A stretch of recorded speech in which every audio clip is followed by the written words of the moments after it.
जी कहाँ से तशरीफ़ लाई हैं? बाहर कॉलोनी कोटलाखपत से। बाहर कॉलोनी से। क्या इसमें ग्रामी है आपका? मिसेस सैमुअल खोकर। क्या गवाही है आपके पास खुदावंद यीशु मसीह को जलाल देने के लिए? खुदावंद के ज़िंदा और अजीम और बुज़ुर्ग नाम में आप सबकी सलामती हो। मैं खुदावंद की सबसे पहले शुक्रगुज़ार हूँ कि जो हमारी ज़िंदगी में बहुत बड़े बड़े मौजज़े करता है, गवाहियों को कायम करता है।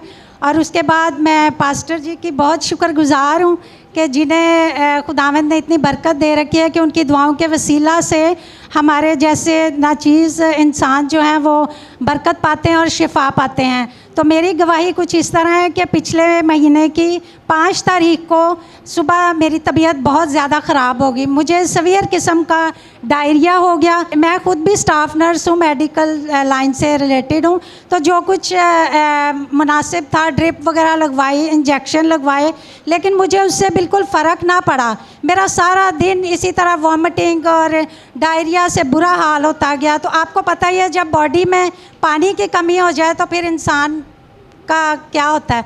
तो यह है कि फिर वो शाम हो गई, लेकिन मुझे किसी इंजेक्शन से, किसी चीज़ से फ़र्क नहीं पड़ रहा था। जैसे ही रात 9-10, साढ़े 10 का टाइम हुआ तो मेरा जो मतलब ये बीमारी थी, ये प्रॉब्लम थी, ये बहुत आउट ऑफ कंट्रोल हो गई। तो मैं इंसान होते हुए परेशान हो गई। मुझे एक ही खौफ उस वक्त आने लगा कि मेरे अंदर से पानी ख़त्म हो गया। तो मैं गई, बस मैंने उसी वक्त अपने बच्चों को नाउम्मीद सी हो गई और फौरी तौर पे मैंने कहा मेरी बस हो गई, आप मुझे ना हॉस्पिटल ले जाएं।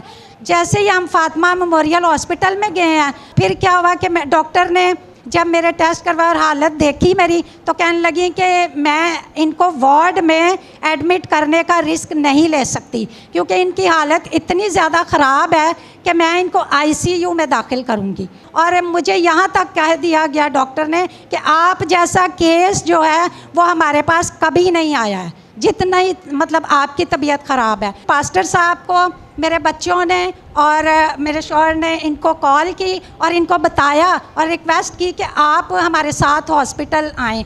तो जैसे ही खुदावंद का सूरमा, खुदा का बंदा, खुदा का खादिम हमें आईसीयू में मेरे पास आए और इन्होंने दुआ की, तो यीशु मसीह के नाम को जलाल है कि बेशक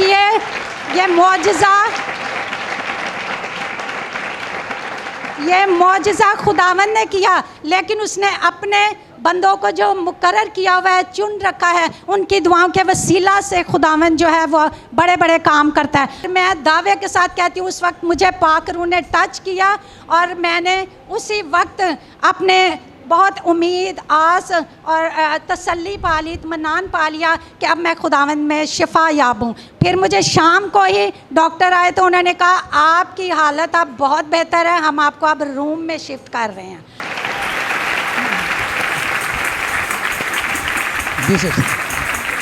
सिस्टर जी बाहर कॉलोनी से आई हैं, डायरिया हो गया और इतना संजीदा हो गया।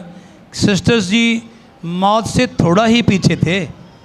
जब इनके बच्चों ने मुझे कॉल किया, इनके हस्बैंड ने मुझे फ़ोन किया और बताया, इंतहाई उदासी का आलम था। और जब मैं हॉस्पिटल में गया हूँ इनको देखने के लिए, सिस्टर जी इंतहाई मायूसी के साए के नीचे थी और इनका चेहरा इंतहाई पीला पड़ चुका था और डायरिया इतना संगीन था कि रुकने का नाम नहीं ले रही थी। वॉमिटिंग भी और लूज़ मोशंस भी और सब कुछ, और बुखार तक कभी सिस्टर जी को आती थी इंतहाई बुरी तरह से। कमज़ोरी इतनी ज़्यादा थी। जब हमने हाथ उठाया जिंदा खुदा के सामने, उसके बेटे यीशु मसीह का ज़ख्मी हाथ इनकी तरफ बढ़ा और इन्होंने कहा मैंने शिफा पा ली है। हालेलुया। सिस्टर जी आप यीशु मसीह के काम से खुश हैं? जी। आप इनके साहबजादे हैं, आप अपनी मामा के ज़िंदा रहने से खुश हैं? जी। किसने आपकी मामा को ज़िंदगी दी है? यीशु मसीह ने। किसने सिस्टर जी आपको ज़िंदगी दी है? खुदावंद यीशु मसीह ने। कहिए हालेलुया। हमारी दुआ है खोकर साहब के घराने को, बुआ जी को, बच्चों को खुदा हमेशा अपने पैरों के नीचे महफूज रखे। उसके बेटे की सलीब का साया इस घराने के ऊपर फैला रहे, उसके पाक रूह की किरणें इन पर पड़ती रहें। सारे दुख वो खुद दूर करके अपने लोगों को अबदियत की मंजिलों की तरफ लिए चले। खुदावंद आपको बरकत दे। क्लैप कीजिए जिंदा खुदा के लिए।